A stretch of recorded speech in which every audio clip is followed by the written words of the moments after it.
Ini pemasangan kalau orang dulu masih mengeting atau bos stroke apa ini? Bos stroke. Bos stroke ya buat Iya. menyambung itu mindset. Nah, kita, Pemasangan handset.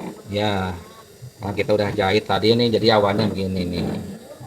Nih, kita jahit dulu yang ini. Oh, Nah, terus kita ini dicekris nih, cekris kan. ditandain Nah, ya. ditandain, nah, gitu.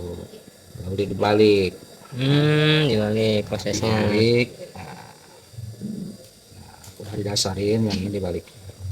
Udah ada tandanya tuh. Ya, nah sekarang tinggal ditutup nih, tutup. Nah, ini kurang lebih sekitar 1,5 sampai 2 cm lebarnya. 1,5 sampai 2. Nah, ini banyak bentuknya orang, kalau ada yang lurus, ada yang serong ke bawahnya lancip, ada yang lurus aja lah. Ada yang lancip juga ya. Hmm. Oh, modelnya banyak berarti. Gitu. Nah di ujungnya kita lancipin dah biar agak ini.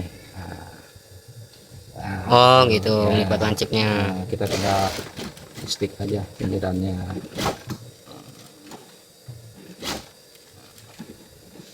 Sampai batas yang ditandain tadi nih kita nih. Oh, yang di checklist tadi. Ya. Ini sobek. Di sini. Kita kunci di sini. Oh, kayak dasi ya. Ya. Sini dua ini. Dua penguncian. Ya. Ini hasilnya. Oh, tapi kan Tuh.